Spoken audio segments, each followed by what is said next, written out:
Austin Ainge of the Boston Celtics. He's been in the front office for 14 years.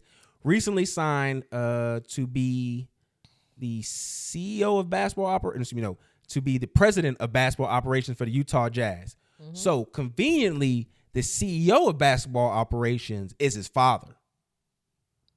So of course he got that job. So, but the thing is, the place that he was at for 14 years, the Boston Celtics, his father was there first.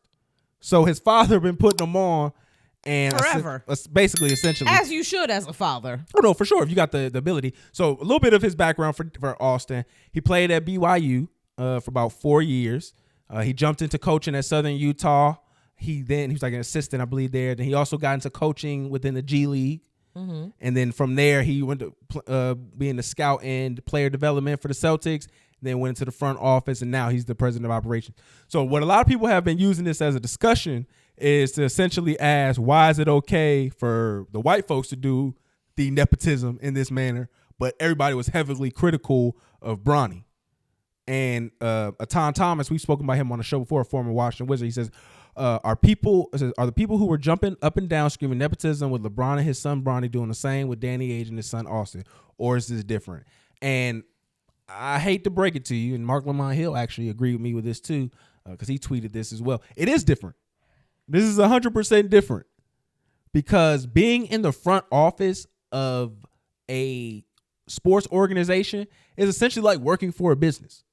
Yeah. There isn't necessarily a physical requirement that's necessary for you to do the sport or to do this job. Mm-hmm. Bronny James, you're getting into something that literally has requirements that aren't, in stone, but there are physical and eye test requirements that are generally. You can't absolutely be trash and not have any skill and still be in the NBA, even if you're LeBron James' son. Yeah, like even in business, you cannot be good at math and still be good at other elements of businesses that make you thrive. Yeah. In basketball, if you're not fast, it's a wrap. Like if you're not tall, it could be very difficult for you. You have to now be exceptional in other levels. Yeah, if you're not good at math, you still have calculators and AI. If you're not fast, that's it. It's over with. So like this idea that it's something, and then the fact that this kid, Austin, kind of went through the ringer. Granted, was it a better ringer than some of his, peers would have had to go through? For sure. A way better ringer. Was it?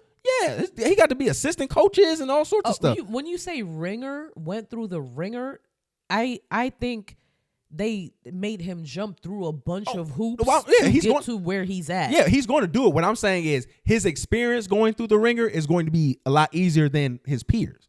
Meaning like stuff that they may ask somebody whose dad isn't Danny Ainge, a legend with the Boston Celtics, like you're going to have to do certain things that he don't have to do. Yeah. To get him to earn his stripes. That's what I mean. Because your daddy already earned your stripes for you, like a couple of them. Like certain things where Bronny could get on a hot streak and maybe make 3 shots in a row, and everybody in the gym gonna act like, oh, that's the dopest thing. He proving us all wrong because he made 3 shots in the gym. Mm-hmm. That will help in his confidence, but that doesn't necessarily going to produce him on the court. But when you're working with coaching staffs and you get there early 3 days in a row and you set up all the equipment early and stuff like that stuff, that's a bonus that doesn't take you being super athletic or super gifted. It just means that you're committed. Yeah, you just have to be motivated. It's a different skill set, and I think a lot of black people, for some reason, get into this mindset where they don't understand nepotism, they don't really quantify it, and then when they value it, and they don't value it. That's the biggest thing. I value nepotism like a mother. I wish nepotism played a bigger role in my life, but my parents were immigrants, so naturally they couldn't. Our kid, every single door I can open for them will be left wide open. Yeah, I mean, even with my family, like, because of where, especially back in Maryland, where some of us have particular positions, like that was the thing. Like, yeah, your kid is going to get whatever you've already built on or been a part of. You're going to go to school for what your parents. When we move back to New York, we will benefit from that. We don't know about all that right now. This is just discussions though. But it just seemed like, because you brought this up with the Obama kids and that they didn't want to use Obama's last name. And it's like, why are y'all so goofy? Malia Obama is specifically. So this was a whole new story. That's why I said I want the Obamas to take us out the group chat. She, in professional settings, no longer wants to go by Obama. She's going to use Malia, whatever her middle name is, and she's going to go by her middle name.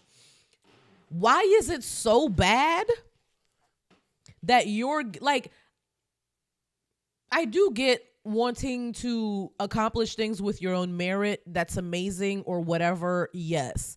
But at the same time, if you get into these spaces on the account of your father being the first black president of the United States, then it's fine. You're not going to keep the job because your father was the first black president. You're going to keep the job because you're valuable. You getting into those doors because you're Obama, I would be so proud if I had that last name. It just seems like a lot of them. It's a legacy, and I feel like it's kind of like blame their mama. In the face. Blame their mama. The value of the name is not being is not starting at the top. I want them to take us out the group chat so bad. I just really feel like that. I wish I knew less about them. Like after the Obamas left the White House, maybe like y'all can produce things that y'all aren't in, but then after that, like the books were completely fine too. I'm fine with the books. But then like Michelle Obama having a podcast and there being like, she's kind of letting us into her marriage and her life like Jada Pinkett was. Another one that I would like us to permanently for the rest of their lives take us out the group chat. I cannot believe we forgot about Will Smith and Jada Pinkett Smith. For some reason, they've been quiet. That's why. Yeah, take us out the group chat. But it's kind of giving that. And there's no way you should be giving that because y'all are the Obamas. Just shut the fuck up. Why do I know less about Beyonce than I do about Michelle and Barack Obama? That seems so convoluted and backwards to me. I mean, this is just because Obama never had a son, man. Like, this is what I see it as. Like, you ain't got nobody that's slight mist of misogyny. Hey, cool. We'll go with it. The thing is here is like, you ain't got nobody who respecting the grind and what you doing. You got all Sasha of this. Sasha shuts the fuck up. I bet she does. That sounds cool. But they said she wanted to get rid of her name too. No, it was just Malia. I thought the news story said both of them. Malia. I believe that it was Malia. Okay. I believe that news story was saying both of them though. They both were planning on doing that. And it don't even make sense with Malia because Malia is trying to be a film director. Who doesn't want to work for Obama Productions? Like, what is you doing? Yeah, everything is Michelle Obama reveals daughter Malia Obama's name change. It's Malia. Okay. That's Sasha. Thank goodness. Sasha is a bad bitch. Have you seen her? Yeah, she grown now, so I've been looking. Yeah, like she has a very like boho chic style. She like, I love her. The waist is on tiny, like always. She always got the braids like, in. And that's the other part very too. Very unproblematic. That's the other part too. If they get married, more than likely they gonna lose the last name anyway. So it's like this if way your that y'all last name is Obama, then that nigga got to take your last name. I'm sorry.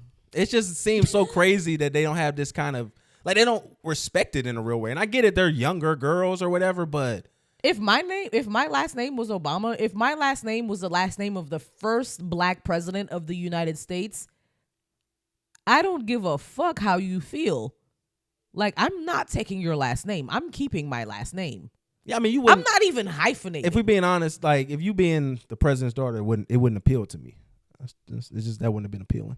Okay, not you. Whoever I was with, like from jump, I'm not changing my last name. That is also something that my dad was kind of like when I was growing up. He was like, I want you to keep your last name. And I was like, I don't give a fuck. I'll take my husband's last name if he wants me to take his last name. Like, it's not a big deal to me. I ended up keeping my last name because we both don't really like, it's not that deep. I don't want to do all that paperwork. But I'm less of a man. If you were adamant about it, and if it was something that you felt very strongly about, then I would just change my last name to Proctor. I don't feel strongly about it still to this day. But she don't like my name, so she don't respect it. I would like to have an easier last name to pronounce. I'm sure of it. Like, I promise you. I have 2 silent letters in my name, in my last name. I thought that was fly. It doesn't make any sense whatsoever. Also, it's not a common last name. If you come across a Deba, they're related to me. Point blank, period. Well, y'all girls, man, respect the life that y'all was born into. Y'all came from good nut sacks, so like just respect it, man. That's all we asking. Yeah, I don't. There's nothing wrong with opening doors for your offspring. And as the offspring, there's nothing wrong with walking through those doors. Like, it's a privilege to have parents who can do that for you. It's a privilege to have parents, point blank.